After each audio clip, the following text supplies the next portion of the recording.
Apakah kalian percaya Jepang adalah negara yang tertutup, kuno, atau bahkan negara yang terbelakang? Namun, kita telah mengetahui bahwa kini Jepang adalah negara yang sangat maju, baik dari segi industri, ekonomi, dan teknologi. Bahkan, budaya dan tradisi Jepang pun hingga kini juga masih dilestarikan oleh masyarakatnya.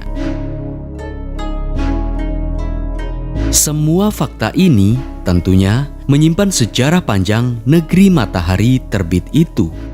Negeri yang pernah menutup dirinya selama ratusan tahun dan kemudian bangkit menjadi negara besar yang berambisi untuk menguasai dunia. Video ini adalah episode pertama mengenai sejarah panjang Jepang yang berambisi untuk menguasai dunia.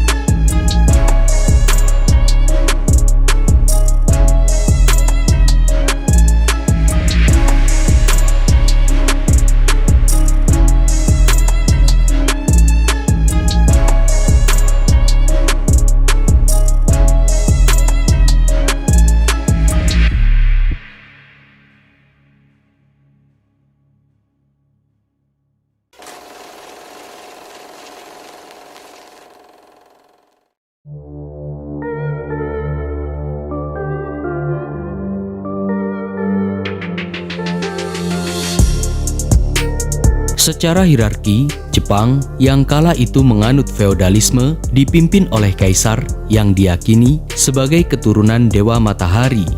Sementara posisi shogun berada di bawah kendali kaisar sebagai panglima angkatan bersenjata.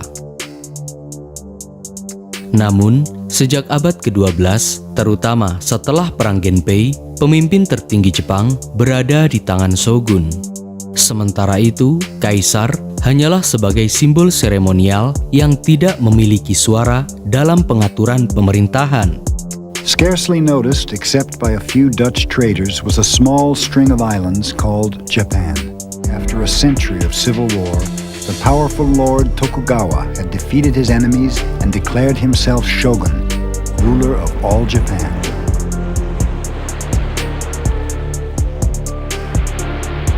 Pada masa itu, banyak pelaut Jepang mengunjungi ke belahan dunia hingga ke Asia untuk melakukan perdagangan. Bahkan, tidak sedikit pula yang menjadi bajak laut. Otomatis, banyak komunitas-komunitas Jepang tersebar di belahan dunia. Namun, pada tahun 1630-an, saat Eropa melakukan ekspedisi ke Jepang yang kemudian menyebarkan ajaran Kristen dan filsafat Barat, membuat Kesogunan Tokugawa khawatir akan lahirnya reformasi di tengah masyarakat. Oleh sebab itu, pada tahun 1633, Kesogunan Tokugawa mengeluarkan rangkaian kebijakan dengan melarang rakyatnya keluar dari kepulauan serta melarang kedatangan bangsa asing ke wilayah Jepang. Dan 7 tahun kemudian, atau pada tahun 1639, Imatsu Tokugawa membuat kebijakan Sakoku atau politik isolasi secara nasional. Tujuannya untuk menghindarkan Jepang dari pengaruh luar dan tradisi barat.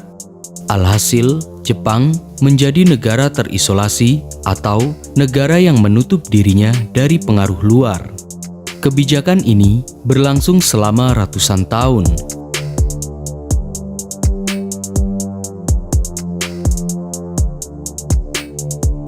Selama berlangsungnya politik isolasi di Jepang, segala peraturan kesogunan harus ditaati. Jika kesogunan mengetahui terdapat rakyatnya yang keluar, maka mereka akan dieksekusi mati. Bahkan, Kesogunan Tokugawa melarang tradisi dan budaya asing, sekalipun terhadap orang-orang yang beragama. Tak sedikit orang-orang Kristen di Jepang sering mengalami diskriminasi. Hari demi hari, Kesogunan Jepang semakin otoriter terhadap rakyatnya. Jika mereka melawan, pastinya akan dilenyapkan. Memang, hal ini berdampak positif bagi rakyat Jepang dengan munculnya rasa nasionalisme yang tinggi dan terjaganya budaya serta tradisi Jepang. Ironisnya, kebijakan ini juga berdampak negatif terhadap Jepang sendiri.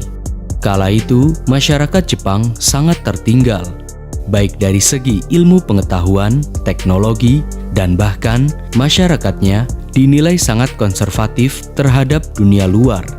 Selain itu, Jepang yang hanya bergantung pada sektor pertanian harus menjadi negara yang sangat terbelakang dan lambat laun. Hal ini juga mematikan ekonomi Jepang. Hal yang di kemudian hari menjadi babak akhir bagi era kesogunan.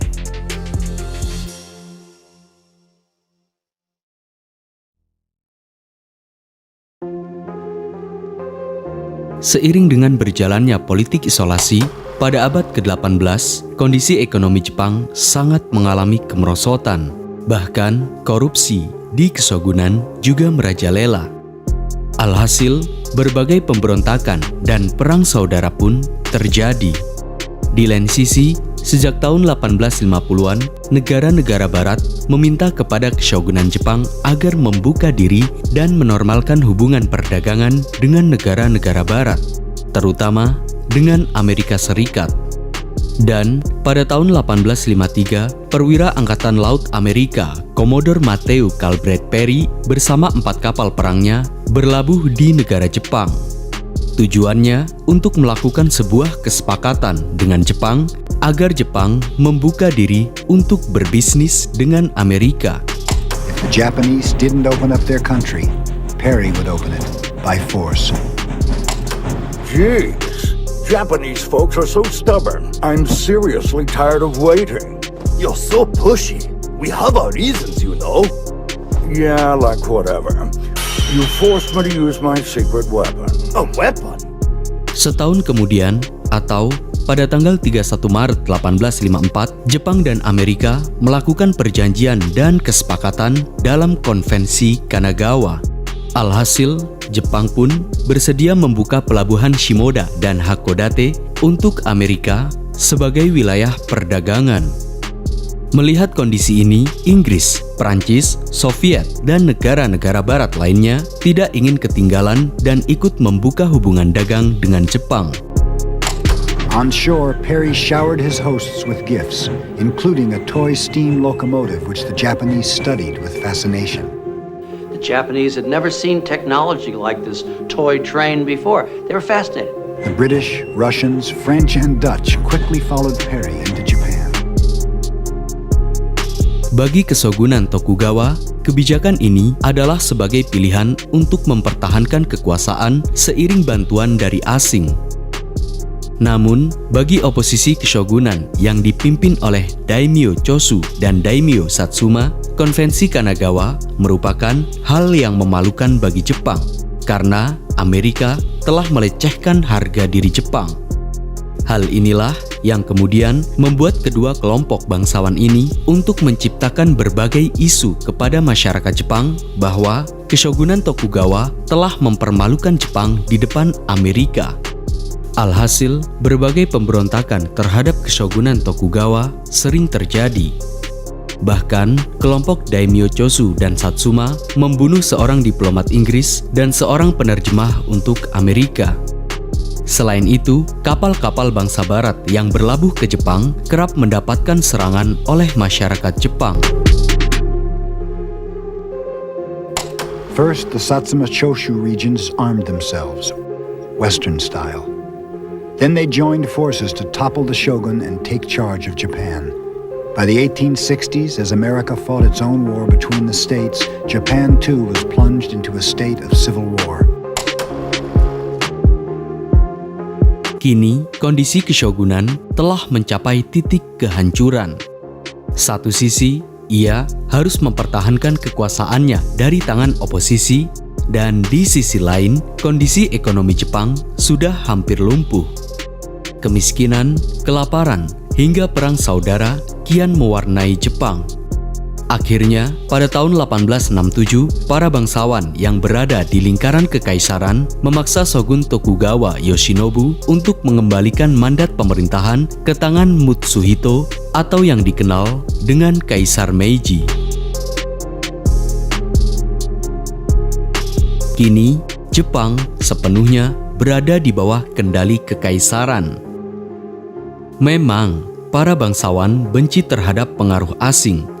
Namun, lambat laun mereka menyadari bahwa politik sakoku ini mengakibatkan Jepang mengalami ketertinggalan dalam berbagai sektor. Oleh karenanya, para bangsawan kekaisaran meminta kepada Kaisar Meiji untuk melakukan revolusi dengan meniadakan politik sakoku demi kemajuan kekaisaran Jepang. Akhirnya, pada tahun 1868, Kaisar Meiji meniadakan politik sakoku secara nasional dan membuka kembali negara Jepang. Peristiwa inilah yang kemudian dikenal dengan peristiwa Restorasi Meiji atau modernisasi Jepang.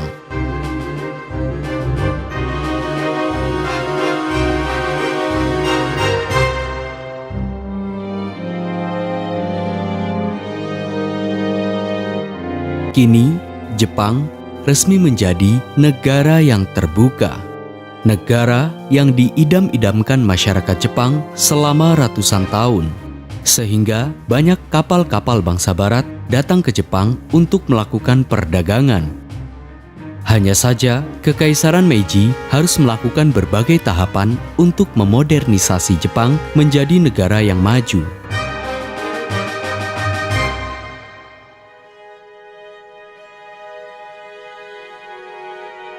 Newly installed in power, the emperor was renamed Meiji, or Enlightened Rule.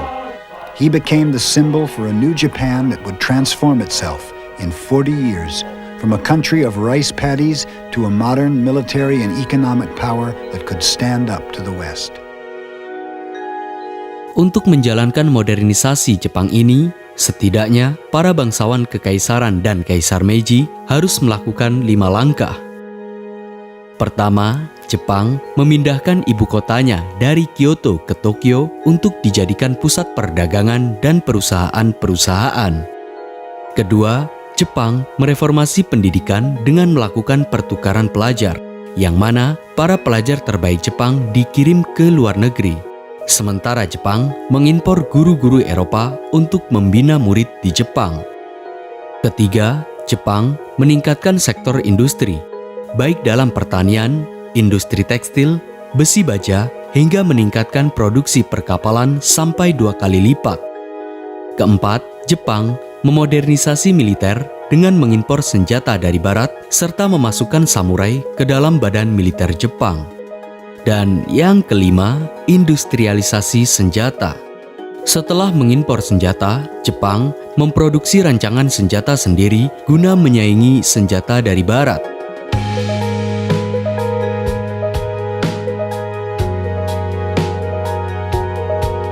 Lambat laun, Jepang yang dulunya negara yang sangat terbelakang hanya kurang dari 50 tahun berubah menjadi negara yang sangat maju dan modern dalam berbagai sektor.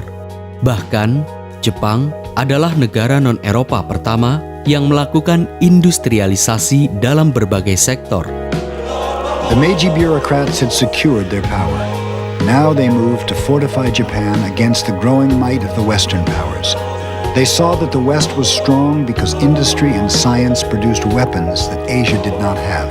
They came up with a new slogan, Fukoku Kyohei, rich nation, strong military.